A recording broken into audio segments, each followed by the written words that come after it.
Hi, you're listening to Dusk to Dawn, reading horror and weird fiction. We're your hosts, Amber and Dan.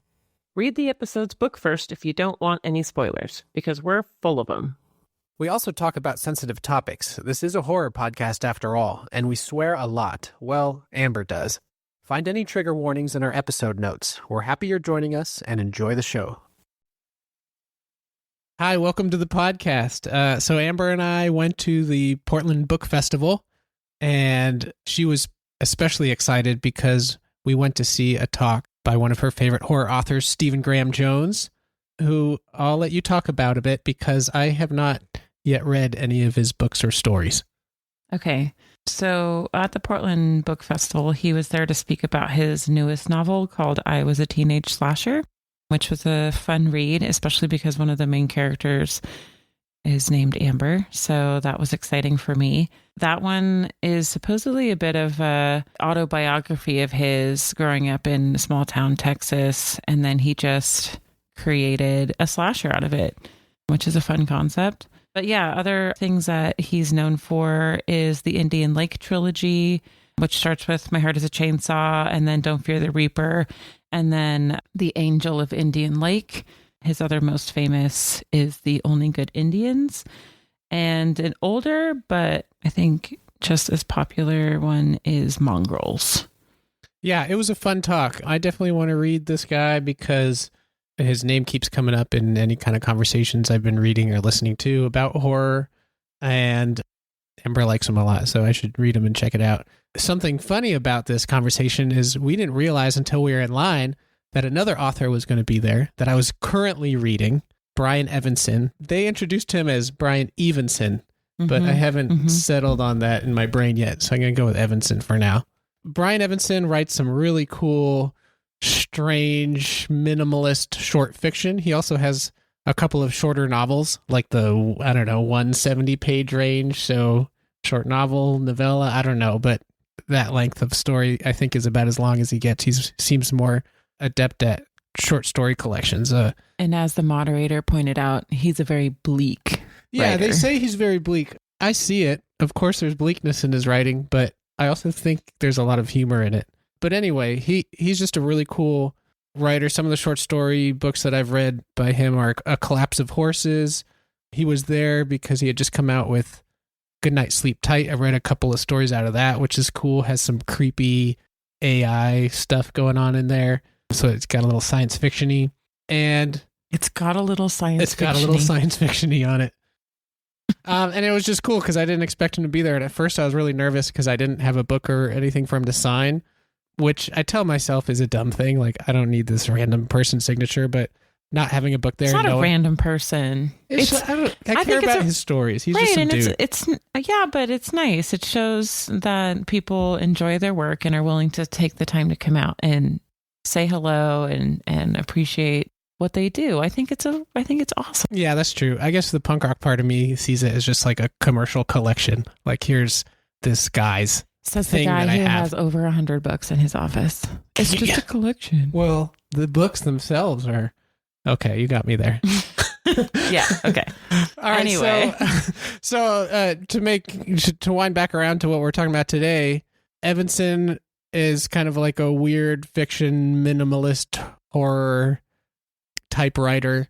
And it was cool reading his books and then also getting ready for this. Because I would say that Yōko Ogawa, while has a very different style from him, is also definitely a spare prose.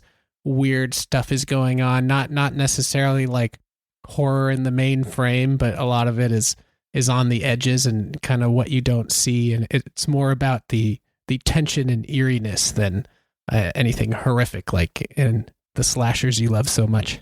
I just love lots of murder. Just kill everyone. Just do it. Find new ways to murder people. It's great. A little bit about Yōko Ogawa. She's a Japanese writer who has been writing for a long time. According to her Wikipedia, she has won every major Japanese literary award. That seems like a big statement. I don't know how many major Japanese literary awards there are, but she has won the Akutagawa Prize and the Yomiuri Prize.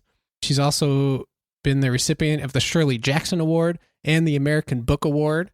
This book, Revenge, is a collection of short stories, but she's also written some novels, The Memory Police, The Professor and the Housekeeper, and Hotel Iris, which I just read and was fun and creepy.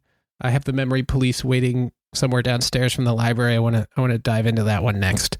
She was heavily inspired to write by The Diary of Anne Frank, which is one that I was not expecting. Particularly, she was motivated by the fact that this, she was 14 or something like that. Yeah. This 14-year-old girl stuck in her attic and writing really creative passages in her journal and just, having something so beautiful come out of such a strange situation. And so Ogawa decided to also make it strange by starting her own journal, not during Nazi Germany times. Yeah, I was going to say it's kind of hard to emulate that experience. I guess she emulated the fact that she also has a journal, but also, and this is pretty relevant to Revenge, and I think is probably a recurring theme in her work, but she would also squeeze herself into tight places where she could do her journal entries. That reminds me of the VR experience that we did, where you go inside Anne Frank's house. And it was my first VR experience, and it scared the shit out of me. It made me so claustrophobic. I think part of it was just like being in a room, but not being in a room. But being in a house that small or like a space with that many people would definitely make you claustrophobic. So, and Ogawa took that and ran with it creatively and decided to... good for her. Yeah. I could never do that. And I'm getting anxiety thinking about it. Yeah, and I mean, I think it was like she'd write under the table with the tablecloth down around her, or I think she might have said she squeezed herself into a drawer at one point. So pretty... Hopefully not a fridge. Well, actually, we know it wasn't a fridge because she's here today. So is that method writing? But apparently a lot of her journal entries went on to immediately inspire The Memory Police, which sounds like a really cool book that I haven't read yet. So there's not much I can tell you about it right now, but I do plan on reading that next. For now, should we go into the topic of the day, into Revenge? Yeah, let's do it. I'll just go in and do the summary that I wrote. Revenge is a book of 11 short stories loosely connected within the same Japanese metropolitan setting and featuring shared characters. So a minor character working in a bakery in the first story becomes a major character in the second story. And these connections are sometimes obvious, like in that example, and sometimes more subtle. Each story is told in a first-person point of view, though we're rarely given the narrator's name and must often infer their gender. And there are time jumps, too. Two different stories may have the same character at different points in their life, though this, too, is often subtle and parsed out by clues in the text. This is part of the fun of reading the book, seeing where all the pieces fit. I definitely picked up on a lot of that. I think one of the most interesting things that I discovered, or at least believe I discovered, since what you said is true about it not being clear about the gender, there are a couple instances where the character is definitely genderized, or later in a different story is genderized. What I believe is going on with this is that every other story it switches from male to female. So story 1 is a female, story 2 is a male. Yeah, so the first story is a young woman going into a bakery. The second one, I believe, is from a male's perspective. He goes to lunch with his friend, which we find out in a later story he's a man. And then the third story is a female, et cetera, et cetera. So it's interesting to see how there's that gender swap, but it's so subtle because the characters are not actually identified. But I don't know why she does that, just to mess with us. I do notice, though, that in the first story, it's a female. And in the last story, it should also be a female. The last story is the woman making an arrangement with the young student for his musical studies. Right. So it goes female, male, all the way back, full circle to female again. I feel like part of not giving the information, it seems to play into the, I don't want to say eeriness, because it's not eerie not knowing who the character is, but kind of just like you feel like you don't have all the information. True. And you also can put yourself in the shoes of all the characters because you're not sure and it doesn't really matter. Yeah, and even the place where we are is never, I don't think, ever specifically mentioned. I mean, a subway is mentioned, and there's a zoo plaza, and a plaza. hospital. And so I'm guessing, I mentioned in the summary, it's a metropolitan area. That sounds like amenities of a bigger city, but it's never specifically stated where you are. So the whole thing kind of has a bit of a dream-like quality to it, where you're kind of like a soft focus on everything, I guess. Mm-hmm. Yeah. Why don't we look at a couple stories to give an idea of the style and what's going on, and then we can briefly discuss some of the other ones that we like or some of the themes that we enjoy. Well, let's start with the first story. It's called Afternoon at the Bakery. We find out that the main character is a woman who has just moved into town, and she's at a bakery to purchase 2 strawberry shortcakes. And she's buying these shortcakes to commemorate her son's birthday. And I think this would actually be a good point to read a quick passage from the book, and you'll kind of get an idea of the combination of, mundane topics with a quick stab of the unease. So right now she's in the bakery, and she's talking to another woman who is also there while they're waiting for the baker to come out and help them. But she's not there, and she hasn't shown up right now. So these 2 women strike up a conversation. I was happy to see they have strawberry shortcake, I said, pointing at the case. They're the real thing. None of that jelly or too much fruit piled on top, or those little figurines they use for decoration. Just strawberries and cream. You're right, she said. I can guarantee they're good. The best thing in the shop. The base is made with our special vanilla. I'm buying them for my son. Today is his birthday. Really? Well, I hope it's a happy one. How old is he? 6. He'll always be 6. He's dead. Ouch.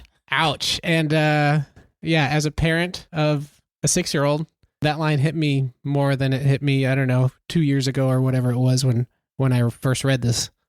Yeah, really, because you never know. Now, how did she find out about her son? What happened?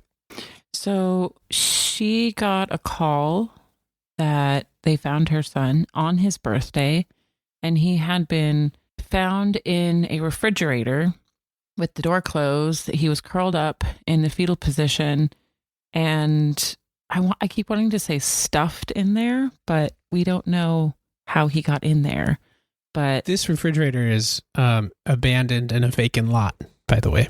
Yeah, perhaps he was put there by someone, which gives the impression that the story is going to go a very different way than it actually ends up going. I was like, oh man, this is going to be us discovering what happened to this little boy.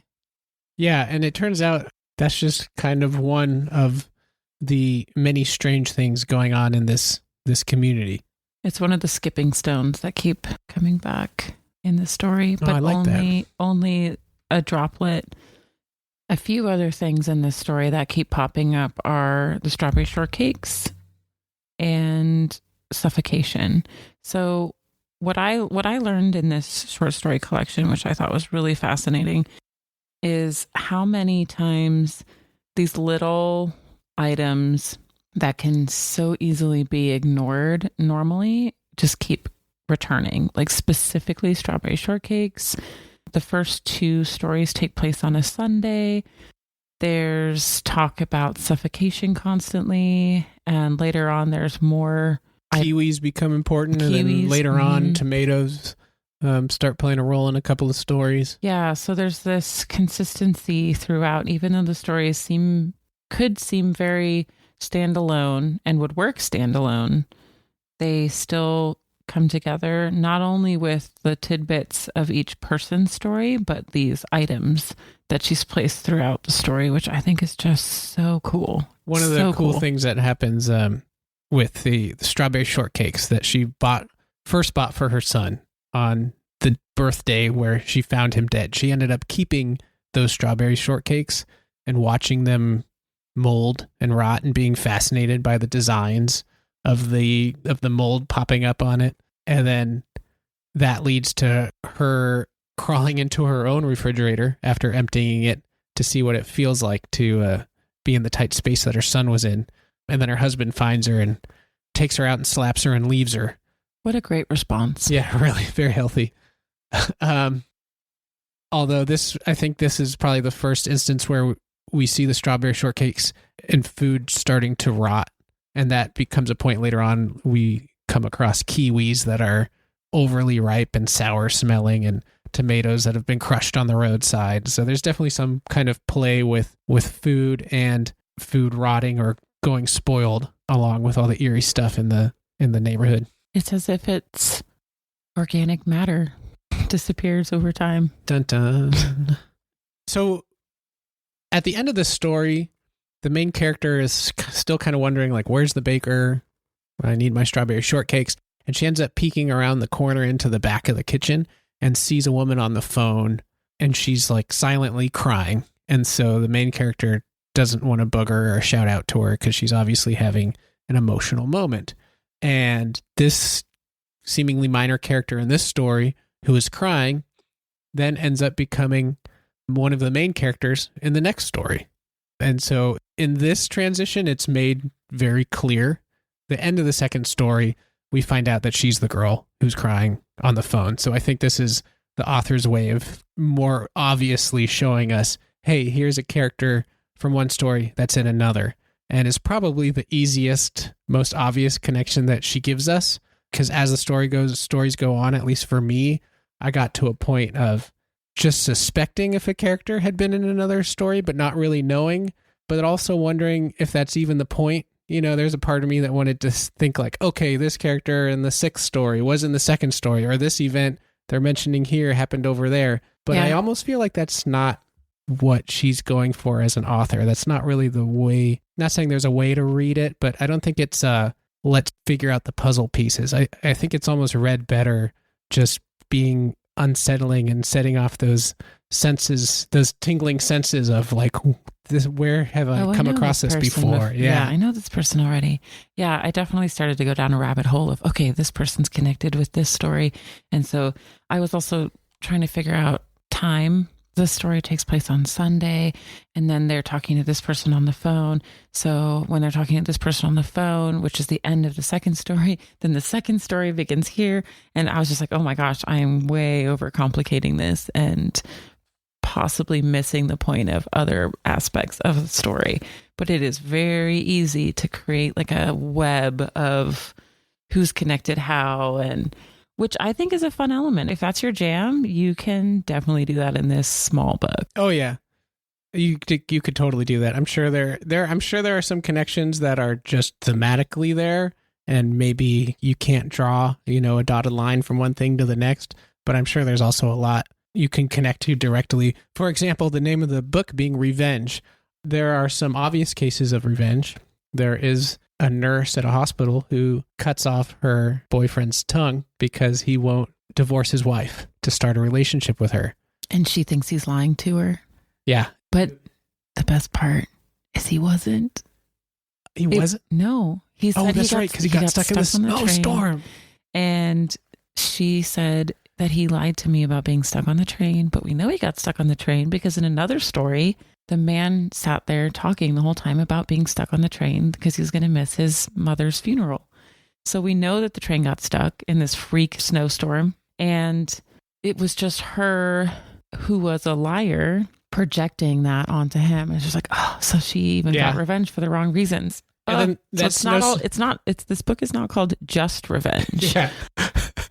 My failure as a reader, and again, this goes into my wondering if this is the point of the book, but I feel like there's probably an ultimate revenge in the book that I'm missing. Like, there's an old woman who grows carrots, and she becomes kind of locally famous, or at least the newspaper comes around and takes her picture because these carrots come up out of her garden shaped just like hands.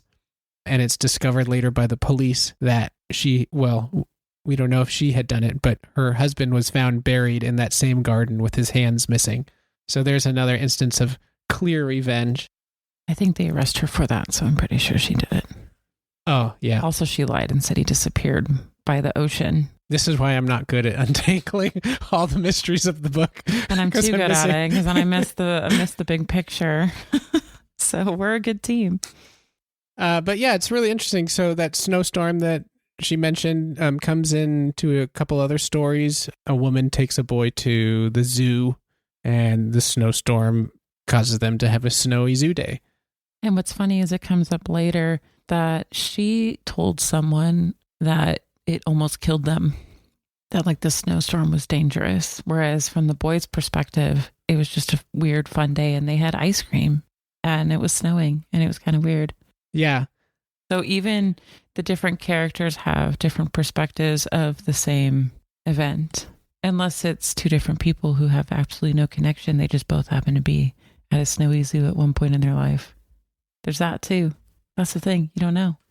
No, yeah. There are no names. You can't connect people. Yeah, one of the cool things that I like about her writing, at least in this book, is that there are, so for example, like some of the strangulation or suffocation themes are mentioned, or I guess are connected just by the language as opposed to, I don't know, the action.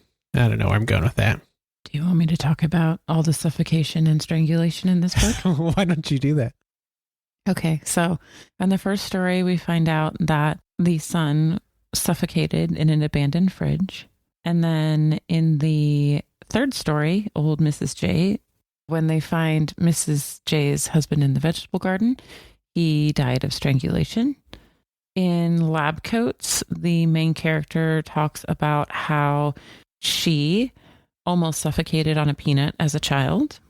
Ooh, the strange uncle too suffocates in his trash-strewn dwelling. I might have missed that one. Yeah, I just read that one again today.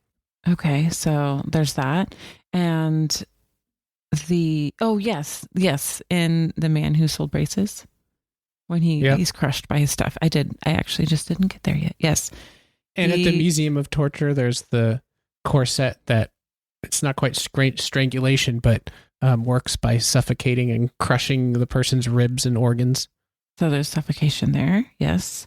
And I believe that's it, at least that I wrote down, though I'm sure there's more in here. But I think also there's just so much to track if you want to, that you'd have to read it like 20 times just to do a read through. Okay, I'm going to look at food. Okay, now I'm going to read through and look at strangulation and suffocation. I feel like I'm talking about Russian river and now beers. Tomatoes. No, Russian. My favorite dark beers is strangulation, and suffocation is such a good light IPA. Anyway. Do we want to talk about the Museum of Torture? So we're not going to go over all 11 stories because then we would have spoiled everything. You wouldn't have anything to look forward to. So we're going to skip ahead to the 7th story called Welcome to the Museum of Torture. I really like this story. I requested that we talk about this one because this is the first instance where we go back and we're pointed directly at specific instances in other stories. And it really focuses the fact that these stories are tied together just based on the details that are thrown at us. For instance, the very beginning, the main character finds the hamster in the trash that in a previous story, this person tries to hide. They're mentioning the room. They didn't just try to hide it. They threw it away in a fast food trash bin. Yeah, and then tried to hide it, making sure it was kind of hidden in the garbage. Yeah. But so that's a direct connection. They also talk about the person who was murdered in the room above them, who is a prior character that was murdered by his girlfriend because he lied when he didn't actually lie. And so that's directly above her.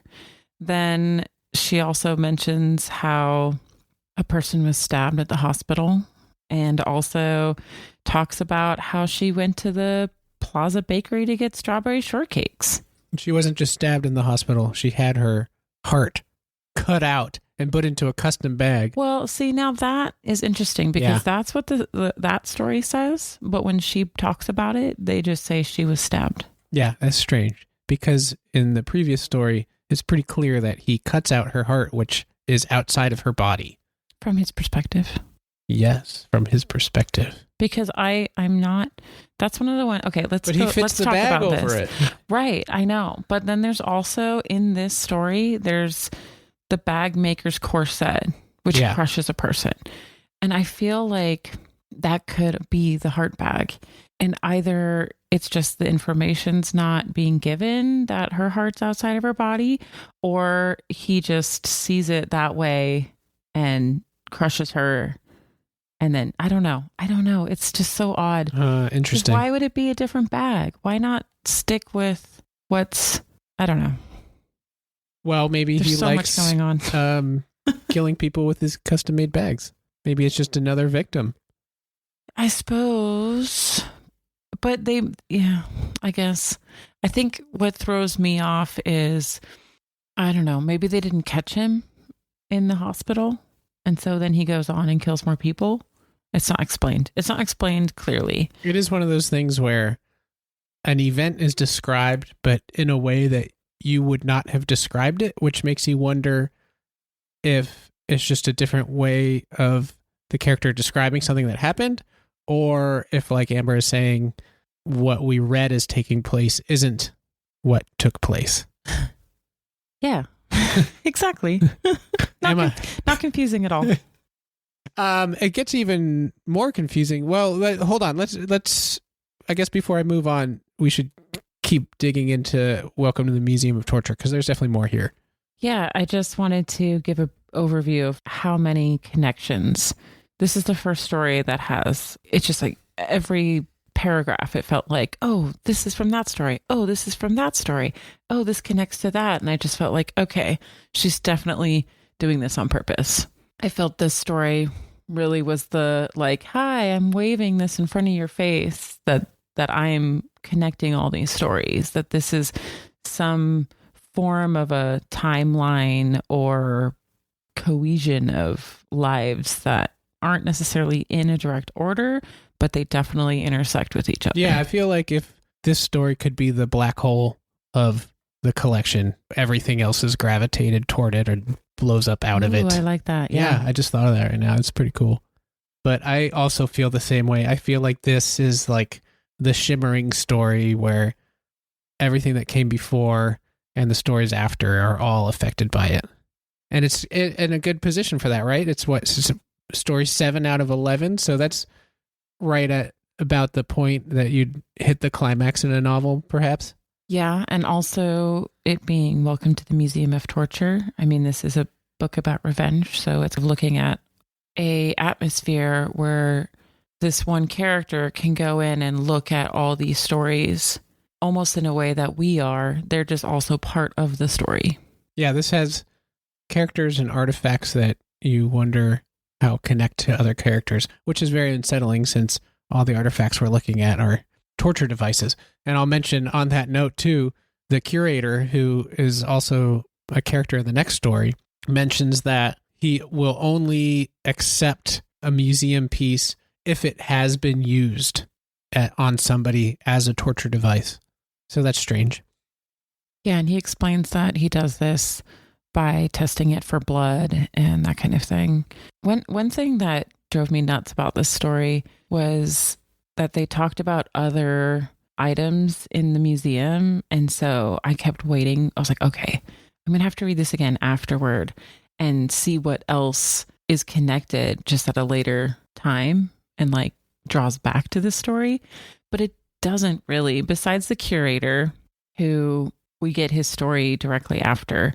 And then he continues to be part of other stories, but nothing in this museum pops up again, which I was kind of disappointed about. Oh, you wanted to see it on somebody's workshop table or yeah, well, something? Even just an offhand, yeah, just to pull it. I don't know, because everything in her story goes back and forth, and I guess maybe this was just too obvious. Yeah.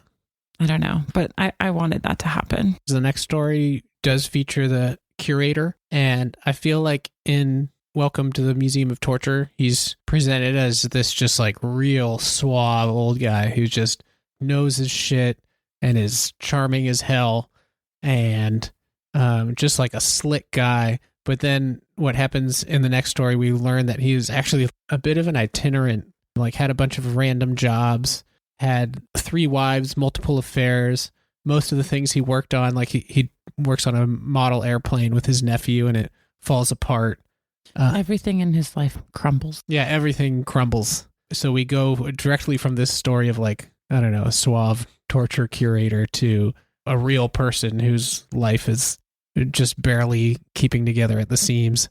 Well, I find it interesting that the Museum of Torture, it's all about the physical items of this story so far. And then the next story, which is titled The Man Who Sold Braces, it's all just symbolism of how his life just crumbles around him and everything he touches breaks. So it goes from the physical to the symbolic very heavily. And then it kind of just, I think it just drops him as a character. Sort of, not really.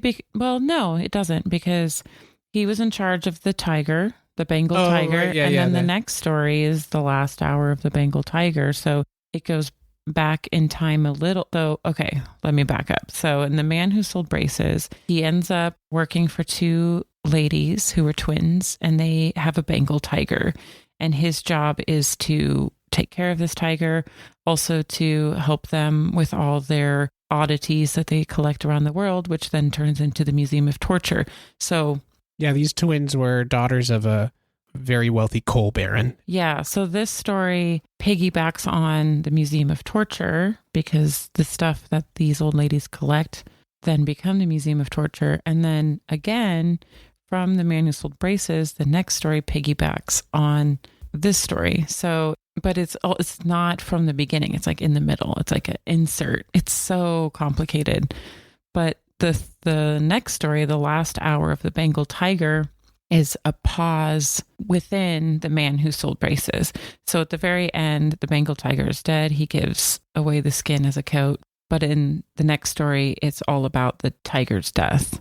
So that is a great example of just how complicated the story arc is. And it's so weird because a woman kind of like gets lost on the way to finding him with the Bengal tiger as the tiger is dying.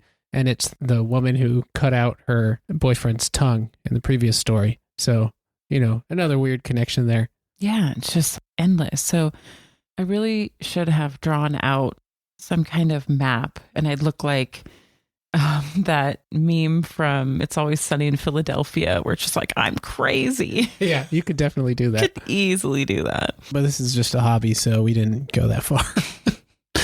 Well, not in the public eye. You can't see my wall. Well, you can, but they can't. So in the second to last story, we have a male writer at a hotel, and he's there to just do like a hotel write-up, like the pool here is great or whatever. And he keeps running into this strange petite woman and her dog. And this woman has a bundle wrapped in silk that she carries around with her. Sorry to interrupt, but I don't know if it's relevant because who knows what's relevant in this book. It's a black lab dog. So maybe it being a black lab is like code for the lab coats. Maybe. I mean, I don't know. You can At get that away point, with I think you're anything in going this crazy. story. Yeah. Okay. Well, maybe this story is that good then. You might be onto something. But what's strange is it's discovered that this woman is a writer and also featured in a previous story. But what's strange is she opens up about how she wrote the story Afternoon at the Bakery, which is the first story in the book. But what's different about it is she's saying that there's somebody who breaks into her apartment and is like plagiarizing her work and publishing it as their own. And she describes how in her version of Afternoon at the Bakery, someone goes into a bakery to buy a cake, which is different than the story of the same name in this book, because that one was about picking up strawberry shortcake specifically. So that's another one of those things where it's like a direct reference to something by the same title, but the details and context around it are just different enough for you to think you wouldn't call a strawberry shortcake a cake, right? Just to interject again, in the second story, they eat strawberry cake. Interesting. I mean, maybe she just calls strawberry shortcake cake, and I'm overthinking it. She says both Yeah. very distinctly. I'm just throwing that in there because this is what I'm doing this podcast. I'm throwing in weird details just to screw with your mind. But then what's so strange is at the end of the story, she's gone and he's kind of looking for her because even though she's strange, they've struck up a camaraderie at the hotel. And he finds her bundle, and when he opens it up, it's a bunch of blank pages, as if, she was pretending to be a writer, or I don't know what it is, but it's weird. Her words were stolen from her. Yeah. Or she just sounds like the kind of writer I am, where I like to think about the writing more than the writing itself. Maybe that's why she got the details wrong. Oh, shit. That feels personal. Another weird thing about that story was the tomatoes and how there's a truck that spilled tomatoes in the road. And then the man who's the perspective of the story sees her giving tomatoes to the kitchen and like insistent about it. And then he has tomatoes in his breakfast. And he's like, I don't really want tomatoes, but I guess I'll eat them because they're here. And then not only is she gone later, but also the truck with the tomatoes is no longer there. It's just like a weird. Yeah, this truck that spilled tomatoes features in, I believe, another story as well, right? Yes. It, keep somebody from getting where they're supposed to go. It's the story before. It's the last hour of the Bengal tiger. It's what gets the woman who was in the lab coat story out of her car to walk around to find the Bengal tiger because the truck's turned over and spilled tomatoes all over the road. And then in Tomatoes and the Full Moon, I wonder if the full moon has something to do with like the transformation of the story, right? Like there are the tomatoes, she finds the tomatoes, but then everything disappears because, I don't know, the full moon transformation. I'm just pulling shit out of my ass. I mean, what's and cool like, about what's with the dolphins? They're dead dolphins? Yeah. Like this story is off the wall. One of the things that I read about her, and I don't know if she used this strategy when she wrote this or not, but she did talk about being a mother and how when she was raising her kids, she would like do the dishes and then write a sentence and then make their lunch and write a sentence. So, but you still edit. Yeah. I mean, this is all purposeful. It's just, we just don't understand, or we're not meant to. But what if you don't know what to write for the next sentence? So you just write something weird and you have enough connections between the weird things in your story that when you just write something for weirdness sake, it happens. It kind of throws you off. David Lynch has said that in an interview. He said, why do you have to find a point to what I'm making? It just is. Yeah. So that's totally fine. But my brain wants to dissect every little thing and find the connections. And I think it's fun when I find them. I also think it's fun when I don't, because it keeps me thinking, but it also messes with my brain a bit to say, oh, well, am I right about that other thing? It keeps me on my toes as a reader, and I like that. I think what's nice about this, though, is that there are, like you mentioned in the Museum of Torture, there are some moments where it feels a little cheeky, where you just know the author is playing around with a lot of connections that are hard to see from not the author's point of view. Overall, I didn't feel like it was written in a way of find out these mysteries, which would have given it a very different tone. I like how it kind of just feels like there are all these connections for you to follow should you choose, but it's not necessary to enjoying the collection at all. Yeah, I agree. And it gives you the option to try to make those connections.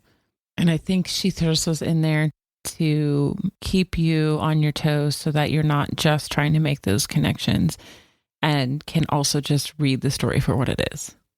So what did you think overall? What are your impressions? I'll mention now that it was my idea to talk about this collection. I read it, I think, for the first time, I don't know, maybe 2 years ago, and just thought it was cool. What did you think? I enjoyed it. I started it and then I had to stop and start it over because I didn't realize that there were going to be all these connections. And I changed the way that I started taking notes about this book because I really wanted to connect all the dots and figure out what the story was, as if it was like a mystery that I needed to put together. That being said, I also just enjoyed the stories as standalone stories. I mean, there are still a lot of tidbits that we didn't talk about that touched different stories, and just some of the characters. There's just so much we could talk about in this short little book, and I love that. I think that it's great that there's a whole plethora of ideas and concepts and things that we could go through. We could probably spend a few hours just talking about each story, which is great because there's nothing worse than reading a short story and being like, well, that was too short. From my perspective, obviously I liked it, or I wouldn't have suggested we do a podcast on it. A friend of mine, shout out to Malcolm, mentioned, and I kind of agree that I don't know if there's no stories in here that like really hit me hard, but it feels more like it's cool as a collection. I would disagree. Oh, yeah? I definitely found some stories more memorable than others. And what I found really interesting is, for instance, The Little Dust Man. That one was pretty boring compared to the other ones. That's where he's stuck on the train. But that one really stuck with me probably the most. And I think I don't know why, but I definitely had a few stories that really just said, oh my God. Oh, interesting. Yeah, for me, it was kind of like part of what makes it cool is that you don't have much to grasp onto. Like the main character, you often don't get their name. You have to infer their gender. And a lot of it is just not giving you many handholds, which I felt like made the reading experience not frustrating, but it just felt like I didn't really have much to grab onto, which had a really cool effect, but also made it harder for me to like really feel invested in any of the stories or characters. I feel like you're discussing my life. There's nothing to grasp onto. I'm just holding on by a thread. Maybe that's why it grabbed me more. Oh, I know this feeling. This is not every day for you. But yeah, overall, yeah, it's a cool read. It's really short. It's like 160 something pages. It can be a short read if you don't go through and take as many notes as I did. You can barely see how many pages there are because I have so many tabs and Post-its in here with all my notes. But yeah, if you just want to sit down, you could probably read this in a day or two if you just read it. I would recommend it. What are we reading next? Next, we are going to read We Sold Our Souls by Grady Hendrix. Oh, another popular horror author who I have not read yet. What else have you read by him? I have read most of what he's written. Most recently, I reread My Best Friend's Exorcism, which is a fun 80s style exorcism story.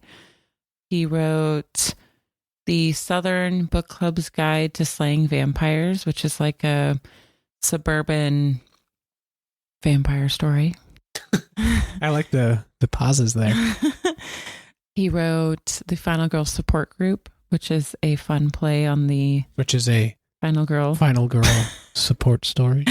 Well, it's fun because it plays on the trope, but it's a group of final girls in a support group, and it turns out one of them is actually a murderer.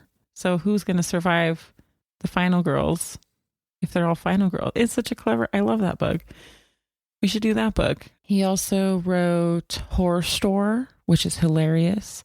I listened to that, and I thought it was very well done on audiobook. It's a haunted IKEA store tale, which is just ridiculous. And unfortunately, as much as she likes it, she won't buy the book because it's such an awkward shape. It's the shape of an IKEA. What do you call those? Catalog. And I mean, this is my only real complaint with Grady Hendrix is all his books are different shapes, and it just destroys the conformity of my bookshelf. So. It's hard, but... Isn't horror supposed to destroy the conformity of your mind? Oh, yeah, good one. Yeah, touche. You got me there. But yeah, that also looks ugly, So, and to be honest, I have not read We Have Sold Our Souls as well. I do know that it's, I believe, either about demons or the devil. He also wrote How to Sell a Haunted House, which is a haunted house story. And then he's coming out with a new one in early 2025, Witchcraft for Wayward Girls, which I would assume is about little girls. I mean... If they're going to say witchcraft. I know. But he's written some other stuff, but that's his most recent publications, and I've read pretty much all of them at least once. I'm kind of wondering how I'll talk about a whole novel, since this is a new endeavor for us. I don't know, read it twice, read it once very slowly, once slowly, and then 2 real rapid readings. Oh, I love your rapid reading. More like rapid eye closing. Too much reading. He's bonking himself with the book again. Should have gotten the hardcover. At least then when you bonk yourself, it'll wake you up again. I'm convinced that Dan is a narcoleptic. I am. It's really terrible that I love reading so much, but it also makes me so sleepy. We can watch the most gruesome, scream-filled horror film, and I'll turn to Dan, and he's sound asleep. So at 9:30 p.m. It's not just books. It's just anything. We get in the car, and he's asleep within 10 minutes. This man can sleep anywhere. Meanwhile, I don't know what sleep is. So what have you been reading recently? I got through the first 8 stories of revenge again yesterday and this morning, just to get it back in my brain again for this recording, because it had been like a week since I read it and took notes on it. But I really wish that I had gotten through the whole thing, but I've been playing Dragon Age Veilguard, which is fun. It's fun, but the writing is just okay. But it's still a lot of fun because it's an action RPG, so I like blasting things to bits. It's really pretty. It's very pretty. There's too much talking, though, for me. There's a lot of talking, and a lot of it's pretty mediocre. I like to sit next to you while you play and read, but every time I get really into my book and finally think that I can focus, you get into this long conversation, and I'm like, damn it, now I can't concentrate. And I'm like, damn it, I just want to blast things. Yeah, so I guess that's a mutual frustration. What else have you been reading? I mentioned Brian Evenson at the beginning. Been kind of just jumping around his short story collections. We joined a writers group lately, a horror writers group specifically. Through the Horror Writers Association. Yeah, so instead of just having a bunch of notes and scribbles for story ideas, I'll actually have to write them, which I'm looking forward to. But in preparation for that, I've just kind of been jumping around, reading different short stories out of different collections at whim, just to get the short form into my system. Are you going to ask me, or do I just have to start talking? So Amber, what have you been reading lately? So last night I read They Were Here Before Us, which is about 100-page short story collection by LaRocca. Apologies if I'm pronouncing that poorly. It was a really clever concept. It's all about the intersection of nature and humanity, and it's gross, but it's really good. And I read it in one sitting while you were playing Dragon Age, so I was able to concentrate enough to read this book. It was very good. I enjoyed it. Also, if you actually read the physical copy, it has really pretty illustrations inside of it as well. I also just recently finished 2 books I wouldn't mind mentioning. One came out this year, and it's called We Used to Live Here by Marcus Kliewer. It's an interesting story that has some fun secret messages and such sprinkled in. It was a bit of a slow burn, pretty creepy. It sucked me in more than I would have thought this type of book would have done. So it's a bit more of a thriller than a horror, but it was a good read. And lastly, I mean, I read a lot, so I could go on, but I also just recently finished Sisters of the Lost Nation by Nick Medina, which is a really good story about a Native American girl living on a reservation. Her little sister goes missing at the casino, and there's this whole horrible story about Indigenous women and how they go missing very easily in the Americas, well, in North America. And it's very sad, but it was very well written and brought in some Native American mythology into it. And it was a really good read. So I recommend that if you're able to handle very tragic topic that is more real than some other horror. Yeah, a little bit of everything there for you. I should read more. Stop playing so many video games. There's audiobooks. I love audiobooks. Don't let him discourage you from reading audiobooks. Yeah, listen to them if you want to. Do you have anything on your TBR? Oh, to be read? Another short story collection that I've been loving, and I've read, I don't know, the first 5 or 6 stories in it, is A Natural History of Hell by Jeffrey Ford. It's just great. And part of the reason that I love it is that it was, I think, published in 2016. So it's kind of like modern horror stories, almost horror comedy. I hate to call it horror comedy because you can't, it's not really like always comedy, but there's just some really funny elements in it. It's really great, especially because I feel like a lot of the horror that I've read is either from like earlier 20th century or is kind of like Revenge, where place and time and character is so loose that you don't have anything to grab onto, where this is just like firmly set in modern times. There's one story where I think they're summoning a demon and the whole neighborhood is there to watch it. And oh no, that's right. It's an exorcism. It's become like popular to have an exorcism done on teenage daughters in like wealthy neighborhoods. And so this happens, and like the neighborhood is invited to come watch it, and the priest is there, and it's just really, it's really funny. There's one story. I've heard you laugh out loud quite a bit. Yeah, there's one story that's like obviously a tragic metaphor, but the character is excited because they're going into their senior year of high school, which means that she's allowed to bring her gun to school, and all the senior kids have different guns, and like the rich kids have brand new shiny Tech 9s, and she has a pearl-handled revolver, and there's a teacher with a sawed-off shotgun who uses it as her pointer on the whiteboard, and just absurd commentary on modern life, but done really well. Like Black Mirror. Yeah, more humor to it. Yeah, a little bit like that. I thought Black Mirror was hilarious. I guess it depends which episode you're talking about. Or what's going on in your brain. It's just really good, though. It's like probably the last book I read that I can think of right now where, I really like this. Or not even just that, but music you listen to or book or any kind of artistic thing. If you are like a creative person where you see it and you don't just like it, but you wish you had done it. Like, would happily put my name on that, you know? Yeah, those are fun. So now will you answer my question about what you are looking forward to reading? Looking forward to reading. Okay. I guess I didn't really answer that. Well, finish reading the stories in that. I have a couple novels I'm thinking about.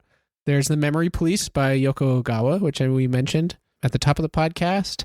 Heard that it's really good. I think it might be one of her more well-known novels. It has a cool concept. If I'm remembering right, it's a character lives in an area where the government will suddenly decide that, I don't know, apples don't exist anymore. Like, it's not part of the lexicon. It's not something you think about.